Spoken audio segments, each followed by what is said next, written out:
నమస్కారం అండి అందరికీ. Welcome to my YouTube channel Sri Manju spiritual. మనము ప్రతిరోజు లలితా సహస్రనామాలకి ఒక్కొక్క చొప్పున ప్రతిపదార్థాలు తెలుసుకుంటున్నాం కదా. శ్రీమాత్రే నమః.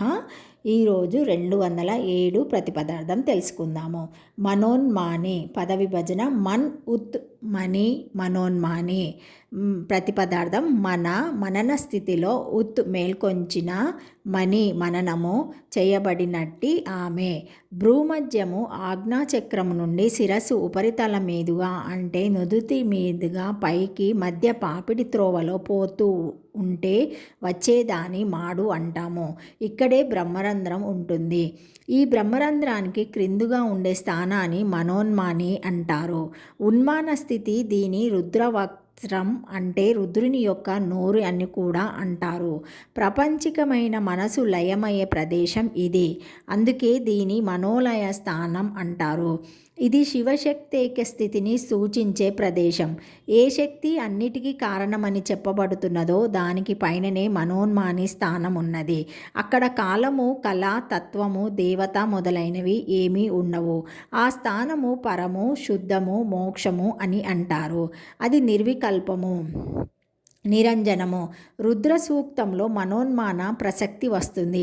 ఎక్కడ అంటే వామదేవాయ నమః, జ్యేష్ఠాయ నమః, మనోన్మాయ నమః అని శివుని పంచముఖ ధ్యానం చేసేటప్పుడు వస్తుంది. శంకరునికి మనోన్మానుడు అనే పేరు ఉన్నది. మనోన్మానుడైన శివుని యొక్క శక్తి గనక అమ్మవారు కూడా మనోన్మాని అని చెప్పబడింది. విషయంలందు ఆసక్తి లేనట్లుగా చేసిన మనసును హృదయంలో నిరోధిస్తే అభ్యాస సామర్థ్యాన్ని బట్టి ఉన్మాని భావం కలుగుతుంది. అప్పుడే పరమపదాన్ని పొందుతారు. త్రిపురోపనిషత్తు యోగశాస్త్రంలో మనోన్మాని అనే పేరుతో ముద్ర ఒకటి ఉన్నది. ఈ ముద్రని అభ్యాసం చేసేటప్పుడు నేత్రాలకు నిమిషోన్మేషాలు, రెప్పలు మూయటం తెరవటం ఉండవు. ప్రాణాయామంలో పూరకము గాలి పీల్చడం, రేచకం గాలి వదలటం ఉండవు. అంటే ప్రాణవాయువు కుంభకమందే పీల్చిన గాలిని నిలిపి ఉంచడం ఉంటుంది. మనసులో సంకల్ప వికల్పాలు ఉండవు. ఆ అవస్థనే మనోన్మాని అంటారు. ఆజ్ఞాచక్రం నుంచి పైకి లెక్క పెట్టినట్లయితే 9 సూక్ష్మ చక్రాలు ఉంటాయి. సాధకుడు ప్రాణాయామం చేసేటప్పుడు సుమన చేరే వరకు మనసు పని చేస్తూనే ఉంటుంది. ఆ తర్వాత మనసు పని చెయ్యదు. బిందువు పైభాగము ప్రకాశించే తిన్నగా ఉండే రేఖయే సుమన. ఆ తర్వాతిది ఉన్మాన. ఇది బ్రహ్మరంధ్రం క్రిందుగా ఉంటుంది. కారణాలకు కారణమైన శక్తి ఉన్మాని. కన్నులు ఉన్మేషాన్ని నిమిషాలు లేకుండా ఉండగా వాయురేచక పూరకములు లేక ఆగి ఉన్నప్పుడు మనసు సంకల్ప వికల్పరహితంగా ఉండే స్థితి ఉన్మాన. ఆ స్థానము దాటిన తర్వాత మహాబిందువు ఉంటుంది. ఆ స్థితిలో పరమేశ్వర స్వరూపం ఒక్కటే కనిపిస్తుంది. మనసు కూడా పనిచేయలేని స్థితిలో ఉంటుంది. కాబట్టి ఆ పరమేశ్వరి మనోన్మాని అనబడుతుంది. బృహన్నారదీయంలో చెప్పబడిన విషయము ధ్యానం, ధ్యేయం, ధ్యానింపదగిన భగవత్వచ్చ రూపము, ధ్యాత్య ధ్యానించువాడు. ఈ త్రిపుటి పూర్తిగా నశించినప్పుడు జ్ఞానామృతాన్ని సేవించడం వలన ఉన్మాని తత్వస్థితి కలుగుతుంది.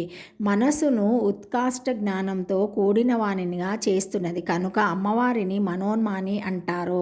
స్వచ్ఛంగా అంటే ఏ విధమైన ఇతర ఆలోచనలు లేదా వృత్తులు లేకుండా ఉన్న మనస్సుతో మననం చేసేటప్పుడు. మననము చేయబడేది ఒక్కసారే మేలుక వచ్చినట్టు దర్శనమిస్తే అలా మేల్కొంచి దర్శనమయ్యేది అని ఈ నామానికి అర్థం వస్తుంది. అన్ని వృత్తుల నుండి మరల్చబడిన మనసు ఆత్మీయందు లయం మందే స్థితిని మనోన్మాని అంటారు. శృతులు అంటే వేదాలను ఋషులకు ఇలా కనిపించినవే. అందుకే వాటిలో తప్పులుండవు. దీన్ని బట్టి ఈ నామం అమ్మవారు శృతి స్వరూపిణి అనే రహస్య అర్థాన్ని కూడా సూచిస్తుంది. అమ్మవారి స్తోత్రాలను చేసేటప్పుడు ఈ మనోన్మాని స్థితిలో చేయాలి. అంటే నామాలను మనసుకు అర్పించడం కాదు, మనసు నామాల యందు అర్పణ చేయాలి.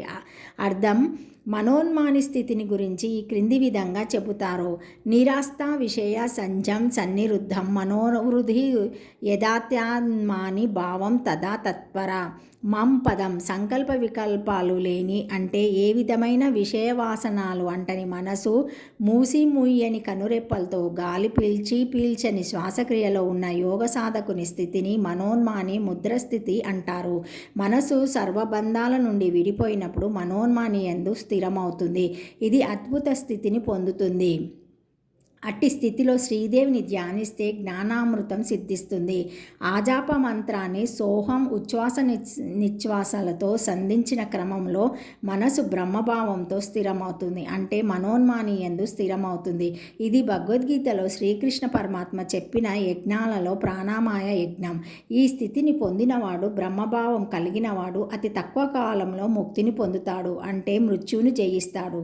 సంకల్ప వికల్ప రాహిత్యమైన మనస్సు స్థితియే ఉన్మాని అని చెప్పబడింది.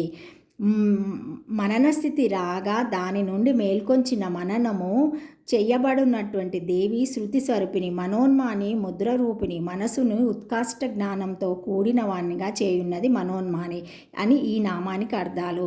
ఓం మనోన్మానాయ నమః. చతురాక్షరి శ్రీమాత్రే నమః. Thank you for watching my video.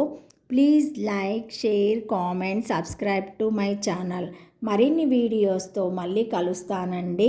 ఈ వీడియో మొదటిసారి ఎవరైనా చూసి ఉంటే తప్పకుండా లైక్ చేసి సబ్స్క్రైబ్ చేసుకోగలరని కోరుతున్నానండి. Thank you.